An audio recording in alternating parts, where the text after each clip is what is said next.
Hey guys, and welcome to Cannamantv. My name is Conor Macleod, and in this exclusive interview, I get the chance to chat with Matt Hughes. Matt is the father of Charlie, who has a rare epileptic condition known as West syndrome. Since 10 weeks old, Matt and his wife Alison have had to witness Charlie experience painful spasms as a result of his medical condition. With harmful and potentially brain-damaging pharmaceuticals being the only available treatment for Charlie's condition, Matt and Alison decided to investigate potential alternatives to help relieve their son from his daily discomfort and also provide a long-term treatment solution that would not have a host of extremely damaging side effects as a consequence. After finding cannabis medicine as an effective alternative, Matt and Alison have been highly active in raising medicinal cannabis awareness, including setting up a parent support group, in a hope to help educate anyone that is in need of an alternative to harmful pharmaceutical medicines. So, make sure and like and subscribe, and stick around until the end, so you don't miss out on the end of episode cartoon. Now then, let's talk cannabis. And thank you very much for agreeing, Matt. It's all right. Thanks for having us. You're very welcome. We'll just start off with, could you give a brief description then for the viewers of what West syndrome is? So West syndrome is a form of epilepsy that infants and babies develop. So it usually comes on from anywhere between a few weeks old, even from birth, up to about 2 years old. And it comes in the form of spasms. So it's not your typical seizure that you would associate with epilepsy, so your tonic-clonic type seizures. So these can be extremely subtle. So doctors, GPs, they all, that can be misdiagnosed quite often. And it can almost look like colic, almost like they've got hiccups. Right. So it'd be, it could even just be a slight eye movement. Yeah. So Charlie started presenting what, again, we thought is initially colic, because with infantile spasms, it presents itself most commonly after sleeping or just before they go to sleep. And again, you tend to feed your baby once they've woken up. Yeah. So that's where this mix comes with colic. So yeah, he started presenting, making like these weird little jerky movements, and even my parents kind of said, "Oh, it's nothing to worry about." And Charlie's our first, so it was all new to us. And yeah, he started having these. It almost looks like he had stomach cramps. He was just, really uncomfortable, and he'd get a bit upset with it. Yeah. But we didn't think it was anything too serious. But then they start coming on more, and he's getting really, really upset. And this one particular day, he was just, I'll send the video, but it was horrendous just watching him. He just looked in so much pain. And what age did you? How old is he when this first started happening? So he was actually diagnosed with infantile spasms at 10 weeks old. Right. But it was probably 4 weeks leading up to that they started to begin. We started seeing them, and they were just getting more and more intense as time was going on.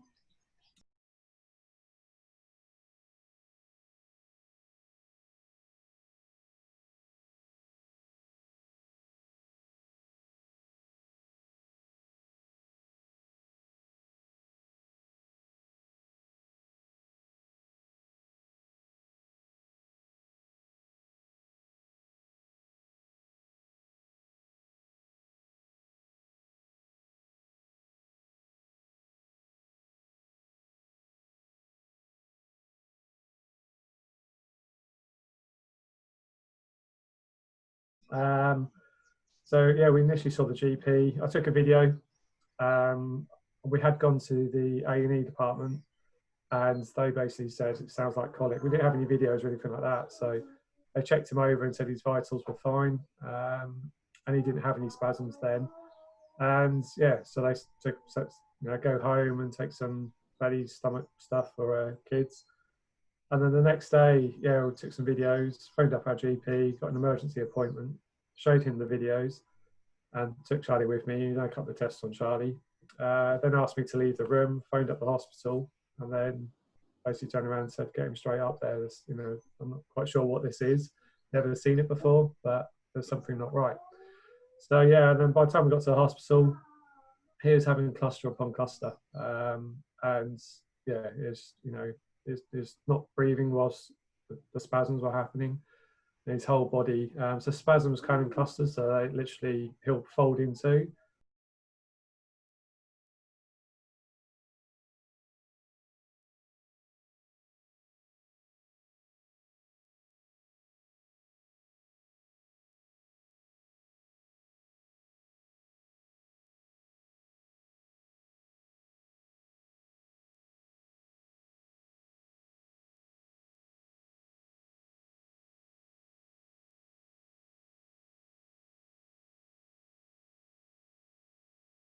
and they only last a second, but it's just one after the other after the other. So there's no kind of, it might be just a few seconds in between.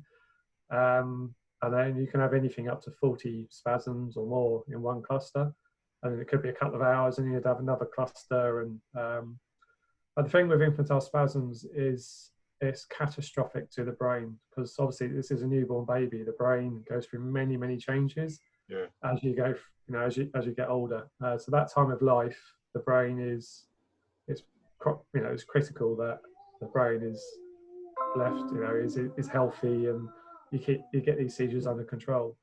As a result of Charlie's epilepsy, he's now got global development delay because of the constant seizures. So at his worst, he was having 120 a day, and obviously the medication as well. So initially, he had a steroid and an anti-epileptic drug. The steroid was at adult dosage, so you've got 10-month-old baby at adult dosage of a steroid, but it had it under control. He was seizure-free for the remainder of that autumn into winter. We had our first Christmas with him, and then as we weaned off the steroid and the anti-epileptic, he relapsed and he started seizing again. And then from that point, we've never had control until we started using cannabis. But so yeah, going back to how catastrophic it is, obviously you have these milestones that babies reach, and he wasn't making any of them. So again, and the doctors kept saying that the quicker we get this under control, the better for his future and his well-being moving forward. So obviously, as you get older, you could develop autism, you have physical disabilities, learning disabilities. So the whole spectrum of where, we said, well, okay, if he develops autism, whereabouts do you think, whereabouts could he be on that spectrum? It's like, we've got no idea. We'll have to just see how it pans out. But he's also idiopathic, which means there's no cause. So we've had genetic tests. He's had there's tons and tons of tests that he's had done, and they've all come back clear. His MRIs were actually clear to begin with as well, so it showed no brain damage. So everything was looking really, really hopeful. So, as infantile spasms, as a diagnosis, he had the best diagnosis. There's no cause for it. There's no brain damage, an area of the brain which is causing it. It's only when we then had gone through so many different medications, and basically the doctors turned around to us and said, look, for this condition, we've used every medication available. And we've done the ketogenic diet as well for 3 months, and that didn't touch his seizures. We introduced anti-epileptics alongside the ketogenic diet as well. And then we went down the route of brain surgery. So we went to Great Ormond Street, and we had a PET scan, and they've got stronger MRI scanners down there. And they matched the two. So they matched the MRI with the PET scan, and then they could overlay the two on top, basically. And they then found 2 areas of the brain, very small, but 2 areas either side. So that means he wasn't a candidate for the surgery. So yeah, it was at that point we'd already been looking at cannabis, but after the doctor had said to us, there's not much more we can do. That's when we really started looking at alternative therapies, and then that's when cannabis kept popping up, and then Hannah Deacon was in the news. So yeah, I was kind of taking note of that. And then there's another couple in Suffolk called Tanine and Ant. I'm not quite sure how I come across them. I can't remember now, but I think it might have been some Googling or something like that. Got in contact with them, and we went from there. So that must be an enormous amount of stress for both you and your partner. I mean, all these situations, you're supposed to be enjoying your son as he's young, and you're getting these misdirections from obviously doctors, and the general unknown of what to do, and then obviously that. Yeah, well, Al said, she's always said, for me, I was at work. I'm at work full time, so Ali's the one here at home looking after him constantly.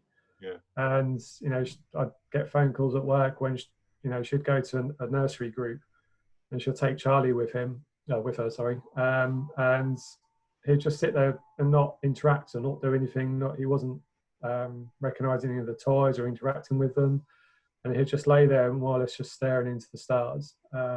And obviously he's on this array of anti-epileptic drugs, which make you really sleepy and lethargic anyway.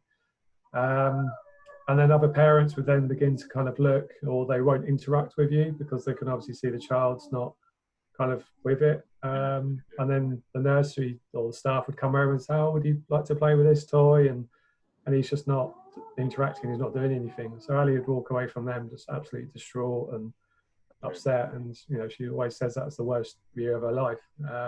Just having to, you know, it's her first child, but having to deal with the epilepsy and everything that comes from that.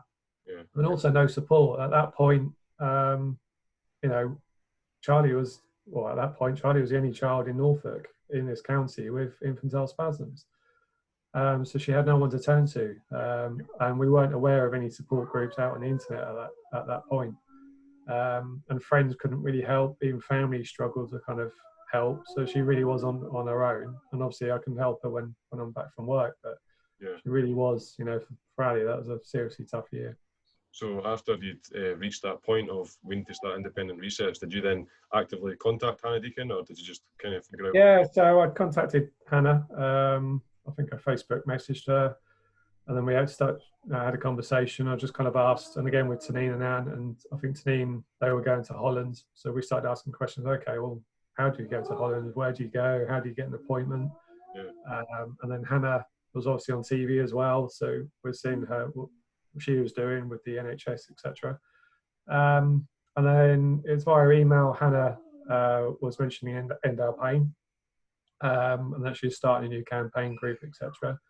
And I kind of just replied back saying, well, if there's anything I can do to help, just shout. And she did. She replied and said, I'd really like you guys to, you know, come along and help. So straight away we're like, yeah, we're up for that. And I haven't looked back since. So this was February, March, I can't remember which month it was now. But that was in 2018. We went to London. That was the first big campaign for End Our Pain with the other parents, not just Hannah and herself. And then obviously social media, etc., and carried on.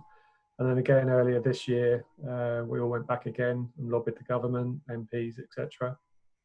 And then kind of since then, obviously lots happens, but we've ended up, quite a few of us ended up with a private prescription. So quite a few of us ended up with a private prescription. And then that's where it really, you know, the change in Charlie, that's when we really saw the big change, and for the better. So yeah, we owe Hannah a huge amount. So when did Charlie first you start giving Charlie the medicine? So we started with Haley's Hope, which is a CBD oil from Colorado, which you can buy direct from their online site. And it's 20 milligrams CBD and a tiny amount of THC. And he seems a lot more alert using that. Had no effect on his seizures whatsoever. But he did seem brighter and just more alert and a little bit more aware of his surroundings. But that was because of the dosage is quite small. And again, we're using Hannah and Tanine to kind of talk to us like, well, how do we do this? How do we dose, etc. And Realm of Caring as well, who again are based in Colorado. So then we ended up changing products because we're looking at the dosage. We're like, okay, well, if he does need a bigger dose, then it's only 20 milligrams. So he's going to need so much oil to hit, you know, higher amounts of CBD. So we went for a stronger oil using Charlotte's Web. And obviously Charlotte Fiji and the story behind that, and so many children using that particular brand. And that did, we started seeing a small reduction in seizures, and he was even brighter, and really starting to, you know, interact more, smiling more, giggling more. And we really started to see this little personality starting to come through. Yeah. They were like, okay, there's something in this, you know, because the whole time, yeah, you've got hope, but you don't know if it's going to work. It may have worked for these other children, but is it going to work for Charlie? We then had we got an appointment in London at the Portland Hospital with a private neurologist, and she prescribes Fedrolite for Charlie, which is the same oil that Alfie Dingley's using as well. And yeah, we're really excited to kind of start using it. And yeah, within a couple of months, as we built the dose up, we really started seeing a big change. And I won't ever forget it. There's this one particular weekend, a really sunny day. And, you know, it's a week. It's just a normal day. So we went out and had a couple of walks, etc. And it got to kind of like mid-afternoon. And I kind of looked at Ali, and it kind of dawned on me, he hasn't had a seizure. Yeah. And then kind of Ali, I'm looking at Ali, and she turned around to me and she's like, "Don't say it, just don't jinx it." Yeah. And he went that whole day with no seizure.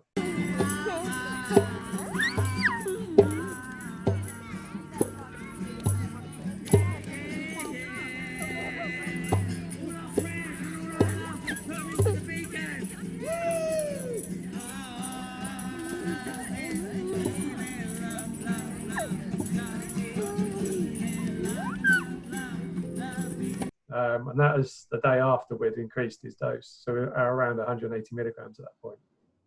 And we're like, wow, this is, straight on Facebook. I was like, he's seizure free. I can't. Fortunately, the next day he did have some seizures, but they were significantly dropped and less intense.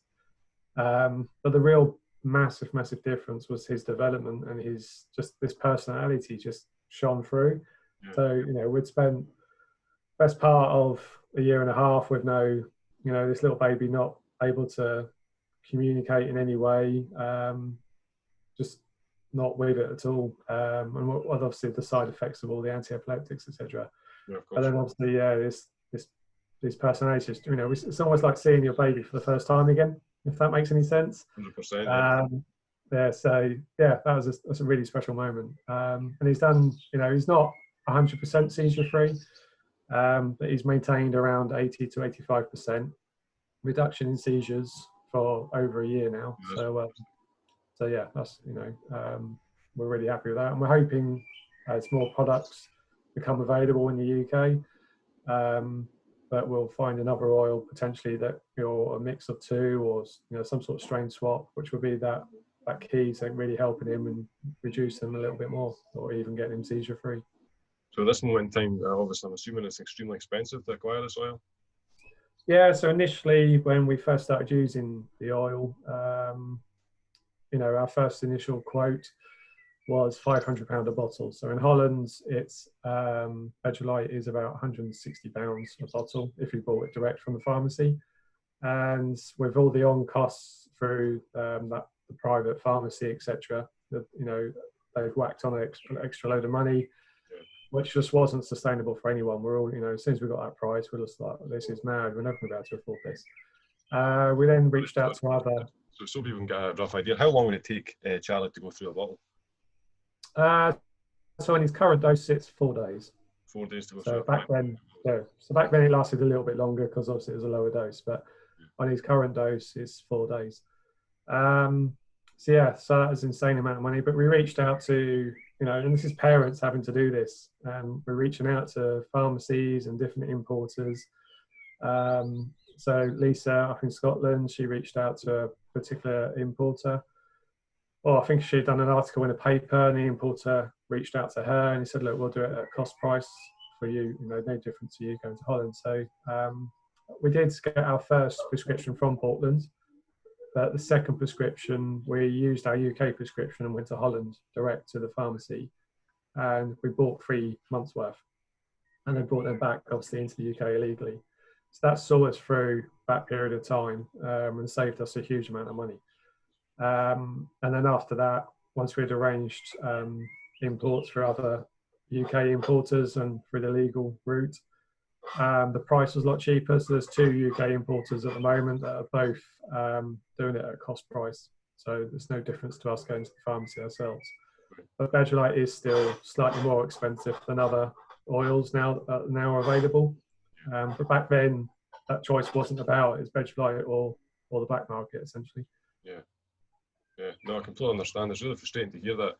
In particular, when you said it's parents having to do this, that's the key thing that kind of stuck in my. It was most noticeable when you said that. Yeah, this shouldn't be the case. You're having to deal with parents. Yeah, well, back then we had no choice. So there was only one importer at that time. So no one else was going to do the legwork. It's us parents having to fight for our children. So, I don't think many people are aware how, especially within End Our Pain, how much work. So not only was it writing to MPs and emailing MPs, and it was actually understanding the law and the policies and the processes to getting prescription into the UK, even down to the point that the prescription itself has to be, it's called the pink slip. It's not a normal prescription. So it's a special one for Schedule 2 drugs. Yeah. And then we're having to find that out. And then it's like, right, how do we get hold of that script? And we're trying to help our doctors out, and then when they're running out of slips, we're contacting the Home Office, etc., saying, look, this is all to help our own children. It's the amount of work that is going on behind the scenes. And obviously, Hannah was a big part of that. But obviously, the other parents, all of us played a big part in trying to get all of this together and moving forward. So. Yeah, I think actually it's highly frustrating actually, because if it's Lisa Quarrel that you're referring to, I think she was she was denied recently. I think maybe this month or last month through funding through the NHS, and I think if I was to quote her, the health minister in Scotland, right, that they'd said that it would be improper use of NHS funds to give somebody funding that's already acquired medicine to private enterprises, and this is exactly the kind of ridiculous approach that we're dealing with. There's the fact that you've got somebody that's like saves a little man's life, gives him an extremely higher quality standard of life, and yet through some crazy narrative, she's implied of doing something wrong. I mean, there was a study actually provided recently by Drug Science recently. Yeah, that's right, and it was from I think it was from practice, from patient to practice or something like that, something along the lines of that. And they had there's a good quote that referred to it saying that the government implies excessive paternalistic implication of wrongdoing for individuals such as yourself and such as Lisa, because that's what that implies. It implies a wrongdoing element, that they're not allowed to get the funding, therefore their behaviour is implied to be inaccurate or and wrong. And it's ridiculous, because the basis of it is you're fully aware it's about the little man's health. Yeah, well, Cole, he was so this is Lisa's son. He was in bed for months, unable to eat, and the cost to the NHS is astronomical. There's a huge amount of money there, and since he's been on bed, he's been seizure free for the best part of a year, I think it is, or approaching a year, or even longer maybe. But he's never been to hospital back since. So yeah, it's just the policy, and me and Ali both have a legal case ongoing at the moment. Hang on. Is that the same legal case that started in February this year? Yeah, hang on 2 seconds. He's now he's bouncing in. Start of the show. Ali's doing his meds, so she's crawled past, and then Charlie's just bounced in. But yes, I mean, what could you say about the court case that you started in February? So basically, so we asked several times for Epidiolex after he'd gone through all his treatments, and they said no, because the trials for Epidiolex are in 2 syndromes, which Charlie doesn't have. Right. They did have, so Charlie's infantile spasms can change into Lennox-Gastaut as he gets older. So he had an EEG to kind of display whether that was the case. So they're basically looking for brain waves that would be associated with Lennox-Gastaut syndrome to then be able to hopefully prescribe it. But then even at that point, I'm saying, well, actually, you're trying to show that his condition's gotten worse before you're prescribing CBD. Yeah. So it's like, why are we having to wait for his condition to deteriorate before you prescribe him a drug? Surely it makes more sense prescribing it sooner. Yeah. And you've already told us that it's catastrophic to his development, and that we should be treated, the best possible outcome is to get this under control as soon as possible. So why are you waiting for it to get worse before you'll prescribe a drug? So that was, a little bit, very upsetting, and just couldn't get my head around that. We were denied that. And then when we started Bedrolite, so I had an EEG in April 2019. And then in October 2019, we had another one after, so he started Bedrolite in May, the 1st of May. And the difference, our doctor basically said he was looking for a significant difference. And that was the key word, significant. So if it was a small change or something like that, he said there wouldn't be enough evidence, but we'd need to see quite a big difference. And lo and behold, we had a significant difference. And that is in his clinical notes. It's there in black and white, significant improvement. So we said, right, there you go. You've got the evidence. That's what you were looking for. And he could see the change in Charlie. The first time he saw him, it had been a few months that we'd seen him. And, he had this massive smile on his face. And it's just like, you could see that this really has helped him. And even, again, in his clinical notes, he's stating that it seems to have worked. He's had a positive response to this. Yeah. Can you hear me okay? He's moaning in the Yeah. background. No, that's fine. That's cool, man. And then, yeah, so we're just like, wow, this is, we felt really positive that, hopefully we'd get, a prescription. And then obviously had to run things past the neurology department at Cambridge. So Charlie's, his paediatrician's at Norfolk and Norwich, and his neurology department, because he got referred, is under Cambridge, Adam Brooks. All right. But yeah, basically it was a no. So in consultations, they're effectively saying, if I could prescribe, I would, but I can't. It's because of the trust. So then we wrote to the trust. We got our local MP to write to them as well, and I listed sources of evidence to show that vegelite is safe, effective, not just vegelite but whole plant cannabis, and referring to the BPNA guidelines. So Charlie meets those guidelines. And it still wouldn't be prescribed. And we're getting responses back, but it was never about what was the best interest for Charlie. It was always about nice guidelines, BPNA guidelines, and lack of evidence. It wasn't about what was best for Charlie.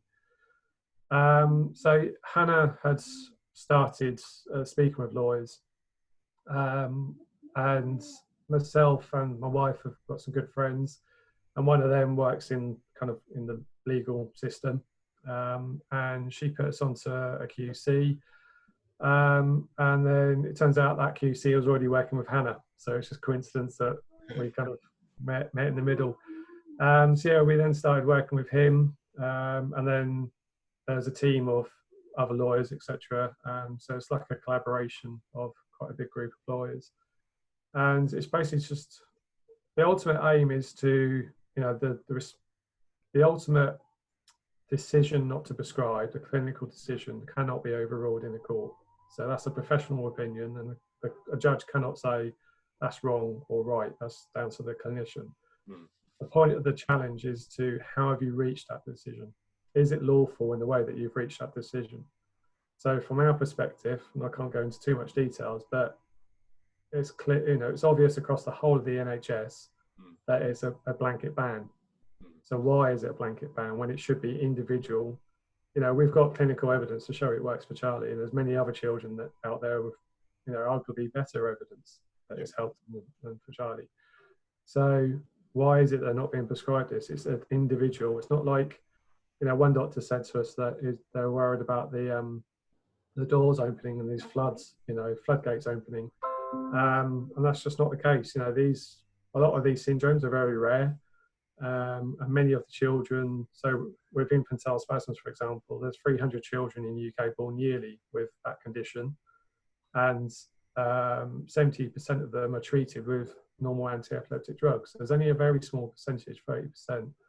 There's a very small number of children each year that are refractory, and then there's the possibility that other, ketogenic diet, etc., could help them. So CBD is a last resort. So you're talking very small numbers. So yeah, it's just looking at that whole process, and then we've recently started pre-legal action against our local CCG.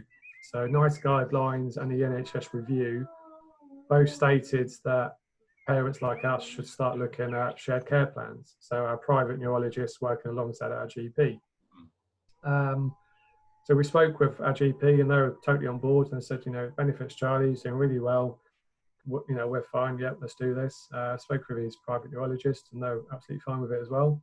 Done all the paperwork, sent it all off, and he had the decision was made in March this year, and it come back no, it was declined. And when I can't go into too much detail, but the actual decision of it being declined was nothing to do with efficiency, safety, or it being cannabis. It was all to do with funding. Yeah.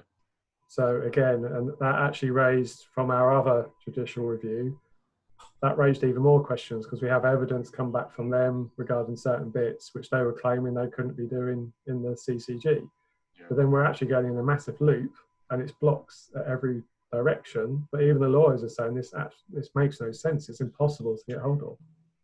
Yeah, it's just trying to break down the barriers and show that to a court and trying to unravel the system, basically. No, and that's again, it's extremely frustrating to hear. And that the study I'd mentioned before from Drug Science, they actually made a really clear point on what you just said there. This shared patient experience essentially is they articulate that really well, that this should be the focus for any form of cannabis-related medicine, or any patient that requires any form of cannabis derivative medicine, that it should be patient-centered. So there shouldn't be this, as you mentioned, this blanket approach where everybody all fits in the one basket, and if you don't fit, then unfortunately you don't fit. I think the problem within the NHS, I think even partly within the private sector as well, is cannabis is seen as this pharmaceutical medicine. So even in the private sector, there's some wanting to go down the isolate route. Yeah. The problem with that, and I can't talk about pain or anything like that, but with regards to epilepsy, especially children, once you reach the tolerance of, say Epidiolex, because that's an isolate and everyone knows about it. Yeah. Once you reach tolerance on that, if you move to another product, give it any name that you want, but if it's an isolate, it's not going to work. Yeah. So you need a whole plant. And when you reach tolerance on a particular whole plant, so when Charlie reaches tolerance on Bedrolite, he's going to need another whole plant oil, but with a separate or different profile of minor cannabinoids. The thing that I get really frustrated with, and again, we'll talk about Medcan, but it's kind of why I set up Medcan as well, was there's so many parents that just see CBD and the pharmaceutical industry as well. It's like CBD, THC. I was like, hang on a minute, there's loads more to it than just them two compounds. Yeah. And then when you look at different medicines, like none of them report on the minor cannabinoids either. So, we've had Bedrolite tested independently, so we know what minor cannabinoids is within that product. We've then had other oils tested. So I've actually got a list now where there's only a few products on there that have been completely tested, but you can see the differences in them. Yeah. So you can go, okay, well, I've tried that one. So if I mix these two oils together, then I get this profile of minor cannabinoids.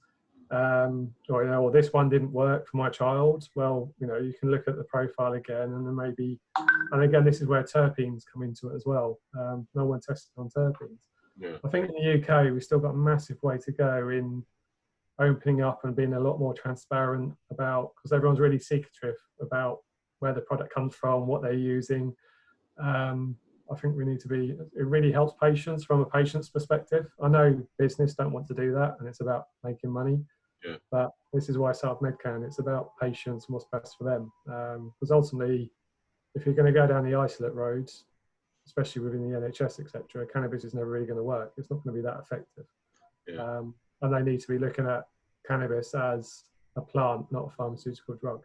You need to get rid of, this whole argument about randomized controlled trials, etc. None of that's going to work. It has to be, they need to change the angle, or, just look at it, or find another way of testing it and start looking at real world data. So Canada's got millions of, patients out there that have been using it over, a decade, and they've got tons and tons of data. So, and they just ignore it as like, no, we're doing it ourselves, but we're doing it wrong. So it's just banging your head against the wall, basically. Yeah, no, I mean, I think I read that you wrote that, and you'd said that in one of the papers, that it feels like you're banging your head against the wall, and I can completely understand that. I mean, the situation you're in is difficult to say the least. And what you mentioned there about the other phytochemicals that are contained within cannabis, again, I don't mean to mention the same study over and again, but it's because it just came out, and it's also extremely pertinent to the conversation. But Drug Science refer to what you've described as cannabis isn't a single medicine, it's a family of medicines. And the reason for that is, like you said, these trace cannabinoids are, again, even though they're trace below THC and CBD, they're still at the tip of the iceberg compared to the other phytochemicals. And for anybody, most of the viewers will be aware, but for anybody that's unaware, that cannabis has 560 phytochemicals, and THC is one, CBD is one. So just to give an insight into the complexity of what this medicine really is, and as you mentioned perfectly, isolate doesn't even give a flavour to the potential of the entourage effect and all these. And that's why, again, in the NHS and clinicians don't understand this. Again, so Medcan is basically Hannah and myself, we were getting inundated with parents kind of asking the same questions, and something was missing. So we kind of felt there needed to be something out there, a platform where parents could go and just talk to one another, talk with us.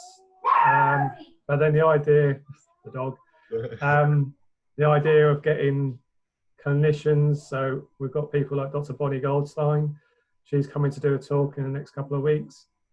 We've already had Dr. Kelly Seaman, who she's a plant scientist. I don't know if she'll probably watch this and kick me. But, you know, she's an expert. She's epileptic herself, and she uses cannabis to treat. So she's perfect to, you know, to talk to parents. Yeah. And she knows cannabis so well. So to basically give parents these resources, this understanding, a better understanding, and give them resources that can actually take physically, you know, PDFs, etc., take them to their NHS clinicians, sit down with them, say, right, I want to talk about CBD or cannabis. And then a lot of parents report that conversations get shut down. They can turn around and say, well, actually, here's some evidence, here's a clinical study, here's, this is what they're doing in California, this is what they're doing in Canada, these are the results that they're getting. These are the products that are available in the UK at the moment, etc., etc. So start opening up that conversation, but giving the parents the confidence to start talking about cannabis and to understand it. And parents do, a lot of parents know cannabis far better than their clinicians. So I think some clinicians don't like that, but that's kind of the aim of it. It's just to give open, honest, you know, talk about the products, give them that education, that understanding, and to, you know, just get conversations open, and also to better how we move things forward. Yeah. So again, it's, you know, speaking with doctors in California and Canada, etc. It's like, what have they done wrong? What have they done right? And maybe then we can start talking to our MPs and, you know, pushing in maybe different directions to how it's going at the moment, etc. So ultimately, we want what's best for our children, but it has to be us parents to do the legwork to get it done. Well, so far you've been doing a really fantastic job, Matt. So for people that would be interested in watching or viewing that talk, whereabouts, how could they get a hold of that talk that you're referring to? So if you join, there's a Facebook group called MedCan on Prescription Parents and Carers Support Group. It's a Facebook group. It's private, so it's just a couple of questions to answer. And then, yeah, the meetings. So basically, it'll be, we have monthly meetings, so one a month. We've got a couple coming up with some clinics, cannabis clinics in the UK. Professor Mike Barnes is going to talk about the endocannabinoid system. Dr. Danny's going to do a talk next year at some point. So yeah, it's just getting these different clinicians, different doctors, different experts. We've got Dr. Evan Lewis from Canada. He's a top neurologist. Uses cannabis. He's used it for quite a while now. So again, it's trying to get all these different experts to give us information, or, you know, to talk about how they do it over there. And so, you know, one question I would personally have is, how do you deal with tolerance? When tolerance is built, how do you then dose or change products and what to look for, etc. They've got so much more experience. This is all new to us. We're now coming to certain areas, which is, you know, even our doctors here could learn from doctors over there. So it's just having this open group, open, honest conversation. And there's also lots of misinformation about different products as well in the UK, and, you know, names get branded about when it's actually not the same product and stuff like that. So again, it's just education. That's where it basically boils down to. Well, yeah, one of the things I was going to say there as well is, I think we've actually hit the nail on the head with most of the stuff here, Matt. Is there anything else you would like to add? No, I don't think so. No, it's good to have a chat and catch up. Excellent. But yeah, no, that's basically the ultimate aim of it, is just to empower the parents to kind of push things forward and move things forward. I think if NHS is going to be a long way off, and, you know, with the change in legislation in March with regards to the CBD industry, I've got a horrible feeling that that's going to limit even more what products are available to parents over the counter in the shops. Is that the novel food act you're referring to? Yeah. So, and again, it's kind of pushing people or parents towards either the private sector, but many can't afford it. You know, even we're going to struggle in a few months' time. So, and then that forces everyone to the black market. So it kind of, at the moment where we're sitting, you know, today, it almost feels like we're getting to a worse situation than where we were 6 months ago. So, I hope things improve. But yeah, we'll see.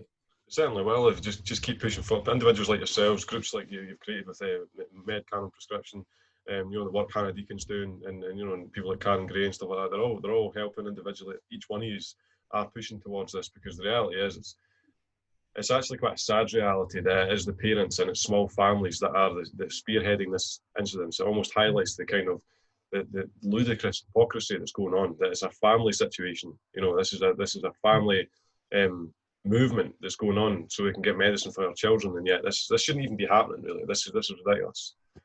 Yeah, it is. It's completely that. It's just parent led for children at least.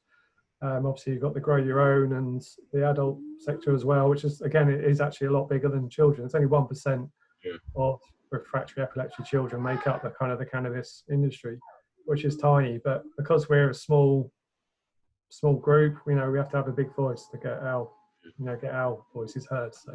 Yeah. Well, you're certainly making it heard, Matt, and you're doing a great job. Well, I'll leave all the links to Med Cannabis Prescription and to your Facebook page in the description below. And I'd just like to say thank you very much for chatting with me, Matt. No worries. Brilliant. Thanks for having us, mate. Thanks to Matt for giving me his time, and thanks to you for sticking around until the end of the video. I sincerely hope you enjoyed the content. I'll see you next time.